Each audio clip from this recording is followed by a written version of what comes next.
Hello दोस्तों, आप सभी का एग्जाम झारखंड पॉलिटेक्निक का एंट्रेंस एग्जाम 12 जुलाई को आप लोगों का पेपर है। और पेपर को देखते हुए हम फिर से एक नया प्रैक्टिस सेट लेकर आ चुके हैं। सारे क्वेश्चन इंपॉर्टेंट है और देखा जाए तो अब समय काफ़ी कम बचा हुआ है और इतने कम समय में पूरे क्वेश्चन को कराना थोड़ा सा मुश्किल है।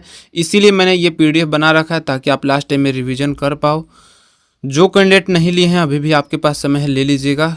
देखो, अभी लेटरल एंट्री का पेपर कराया, उसमें आपने देखा होगा कितने क्वेश्चन साइंस के आपके इसमें मिले हैं। पहले देखो, कल आपका लाइव सॉल्यूशन कराया था लेटरल एंट्री वालों का, जो नहीं देखे होंगे जाकर देख लीजिएगा। बहुत सारा क्वेश्चन मैंने पहले ही PDF में सारे रख दिए हैं, तो ये सारे क्वेश्चन आप देख सकते हैं। मैंने पहले ही PDF में रखा हुआ है और यही क्वेश्चन सेम टू सेम, मतलब लैंग्वेज भी चेंज नहीं था और सेम क्वेश्चन आपके आए हुए हैं। वैसे तो बहुत सारा क्वेश्चन आपको प्रैक्टिस सेट में ही करा दिया हूँ, लेकिन फिर भी लास्ट टाइम में देखो सारे क्वेश्चन तो कराना संभव नहीं है। एग्जामिनर पता नहीं कहाँ से क्वेश्चन पूछ देगा, ये किसी को नहीं पता। तो इसीलिए आप लास्ट टाइम में ये रिवीजन करने के लिए PDF ले लेना, बाकी ये प्रैक्टिस सेट लगाओ। और वैसे अभी समय भी ख़राब चल रहा है, दोनों आँख लाल हो गया है और कल ही ड्रॉप लेकर आया हूँ, तो सारा चीज़ अपने खुद से ही करना पड़ रहा है।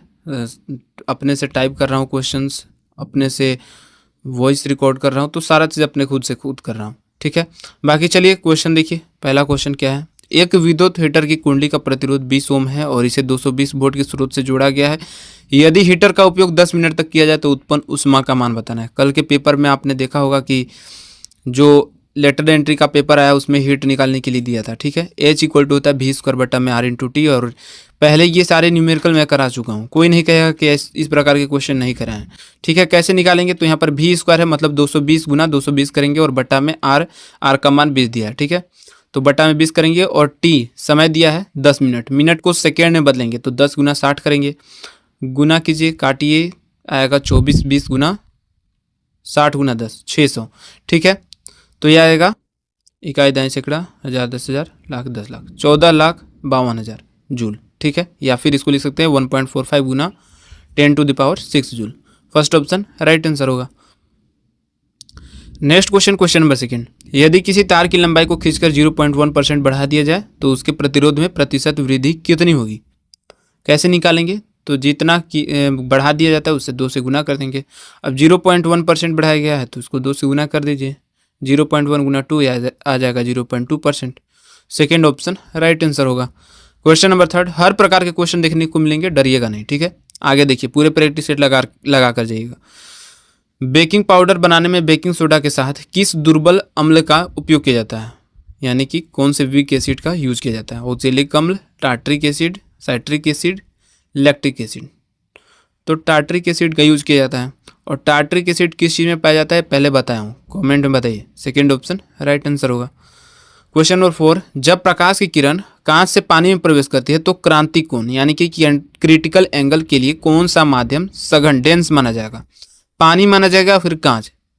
बताइए। तो इसमें कांच माना जाएगा, dense medium. Second option right answer होगा। Question number 5। 10 kg द्रव्यमान की एक वस्तु को पृथ्वी की सतह से 6 मीटर की ऊंचाई तक उठाया जाता है। वस्तु में संचित स्थितिज ऊर्जा, पोटेंशियल एनर्जी का फॉर्मूला आपको पहले बताया है, mgh होता है। ठीक है, तो m × g × h कर दीजिए, 10 × 9.8 × 6। ठीक है, कितना आएगा? गुना कीजिएगा तो आएगा 588। ठीक है, 588 joule. First option right answer होगा। चलिए क्वेश्चन नंबर 6 देखिए। शुद्ध जल का pH मान 7 होता है। जब इसमें HCl यानी कि हाइड्रोक्लोरिक एसिड मिलाया जाएगा तो इसके pH मान पर क्या प्रभाव पड़ेगा? अभी देखो, लेटरल एंट्री का पेपर हुआ, उसमें एक क्वेश्चन आपको मतलब देखे होंगे किस प्रकार का क्वेश्चन दिया था कि जब लाल लिटमस पत्र को बेकिंग सोडा मिलाया जाता है तो किस प्रकार का कलर बनेगा। अब यही इस प्रकार का एग्जामिनर क्वेश्चन आपको देकर देखना चाहता है कि हाँ कितने समझदार हैं, केवल रट के गए हैं या फिर समझे भी हैं। तो pH मान इसका क्या होगा? HCl है, एसिड है तो घटेगा, अब बेस रहेगा तो बढ़ेगा। अब pH स्केल के बारे में अच्छे से आपने 10th में पढ़ा है। सारा क्वेश्चन जाओ प्लेलिस्ट में जितने भी अभी करा दिए हैं देख लो लास्ट में। क्वेश्चन नंबर 7 देखिए। पीतल, ब्रास निम्नलिखित में से किन धातु की एक मिश्र धातु है? और अलॉय से काफ़ी बार क्वेश्चन पूछा जाता है और करा कर थक गया हूँ। तांबा और जस्ता, Cu and Zn, copper and zinc. ठीक है, फर्स्ट ऑप्शन राइट आंसर होगा। पीतल मिश्र धातु होता है। क्वेश्चन नंबर 8 देखिए। 100 ओम के एक समान तार को 4 बराबर भागों में काटा जाता है। इन चारों भागों को फिर समांतर क्रम पैरेलल में जोड़ा जाता है। इस संयोजन का समतुल्य प्रतिरोध कितना होगा? कैसे निकालेंगे? तो यहाँ पर दिया है रेजिस्टेंस 100 ओम और 4 भागों में बांटा जाता है, काटा जाता है। तो इसका 4 भाग कर देंगे, 100 बटा में 4 यानी कि 25 हो जाएगा। अच्छा, अब देखो पैरेलल में जोड़ा जाता है, मतलब कि अब आपने पहले पार्श्वक्रम के बारे में पढ़ा है। सीरीज में क्या करते हैं? R1 plus R2 plus R3 इस प्रकार से। अब यहाँ पर पैरेलल है तो 1 बटा में R1 प्लस 1 बटा में R2 प्लस 1 बटा में R3 प्लस 1 बटा में R4 करेंगे। 1 बटा में 25 प्लस 1 बटा में 25 प्लस 1 बटा में 25 प्लस 1 बटा में 25 क्या आएगा? इसको करेंगे तो 25 का 25 आ जाएगा, ऊपर 1 1 है तो 4 आएगा, 4 बटा में 25 और 1 बटा में आर एस इक्वल टू हो जाएगा आर पी इक्वल टू 4 बटा में 25, तो ये ऊपर जाएगा तो 25 बटा में 4 हो जाएगा। ठीक है, यानी कि 25 बटा में 4 यानी कि 6.25 ओम। सेकेंड ऑप्शन है राइट आंसर होगा। आसान था। नेक्स्ट क्वेश्चन देखिए, क्वेश्चन नंबर 9। एक सीधे धारावाही चालक स्ट्रेट करंट कैरिंग कंडक्टर के चारों ओर उत्पन्न चुंबकीय क्षेत्र की रेखाओं की दिशा ज्ञात करने के लिए किस नियम का उपयोग किया जाता है? फ्लेमिंग का वाम हस्त नियम, फ्लेमिंग का दक्षिण हस्त नियम, मैक्सवेल का दाहिने हाथ का अंगूठा नियम या फिर लेंज का नियम? तो सीधे धारावाही चालक के चारों ओर उत्पन्न चुंबकीय क्षेत्र की रेखा की दिशा ज्ञात करने के लिए Maxwell right hand thumb rule. ठीक है, थर्ड ऑप्शन राइट आंसर होगा। क्वेश्चन नंबर 10 देखिए, यदि किसी पिंड का वेग वेलोसिटी 2 गुना कर दिया जाए तो उसका संवेग मोमेंटम पर क्या प्रभाव पड़ेगा? तो वेलोसिटी 2 गुना कर देते हैं तो मोमेंटम भी उतना ही गुना हो जाता है, तो संवेग भी 2 गुना हो जाएगा, डबल हो जाएगा। थर्ड ऑप्शन राइट आंसर होगा। क्वेश्चन नंबर 11, आधुनिक आवर्त सारणी में मेटलोइड या उपधातु जैसे बोरोन, सिलिकॉन और जर्मेनियम का स्थान क्या है? कई बार बताया हूँ कि पीरियोडिक टेबल से भी क्वेश्चन पूछे जाते हैं आपके। और देखो लेटरल एंट्री का पेपर इस प्रकार क्या है, तो मतलब आप अपने से खुद अनुमान लगाओ कि आपका पेपर कहाँ से आएगा, किस प्रकार के क्वेश्चन पूछे जाएंगे। मैथ का मैं नहीं बोल रहा हूँ, फिजिक्स केमिस्ट्री हूबहू इसी प्रकार के क्वेश्चन आपके एग्जाम में छपेंगे। ठीक है, तो क्या होते हैं जो मेटलोइड होते हैं या उपधातु होते हैं जैसे बोरोन, सिलिकॉन और जर्मेनियम, ये सारे उपधातु हैं। तो इसे कहाँ रखा गया? तो ये धातु और अधातु को अलग करने वाली एक टेढ़ी मेढ़ी रेखा पर होते हैं। थर्ड ऑप्शन राइट आंसर होगा। जिगजैग जो लाइन होता है वहां पर होता है। Next question, question number 12, ethanol का क्षारीय पोटेशियम परमैंगनेट KMnO4 की उपस्थिति में ऑक्सीडेशन करने पर कौन सा अम्ल बनता है? कौन सा एसिड बनेगा? मेथनोइक एसिड, एसिटिक अम्ल, प्रोपेनोइक एसिड, साइट्रिक एसिड। तो एथेनोइक अम्ल या फिर एसिटिक अम्ल बनता है, तो सेकेंड ऑप्शन राइट आंसर होगा। क्वेश्चन नंबर 13 देखिए, अयस्कों में तांबे के निष्कर्षण के दौरान मैट में क्या उपस्थित होता है? मुख्य रूप से क्या उपस्थित होता है? CO2S या फिर CO2O या फिर CO2 केवल CO2S होता है? नहीं, CO2S और FeS दोनों होता है, तो फर्स्ट ऑप्शन राइट आंसर होगा। क्वेश्चन नंबर 14, सिरके यानी कि विनेगर जो होता है इसका pH मान लगभग कितना होता है? डायरेक्ट pH मान से क्वेश्चन पूछ दिया जाता है इस प्रकार से।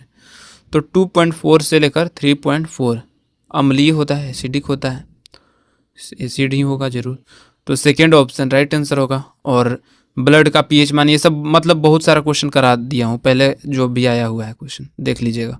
क्वेश्चन नंबर 15, निम्नलिखित में से कौन सी धातु नॉन मेटल्स कमरे के ताप पर द्रव लिक्विड अवस्था में पाई जाती है? नॉन मेटल पूछा है, मेटल नहीं पूछा है, तो ब्रोमीन होता है, सेकेंड ऑप्शन राइट आंसर होगा।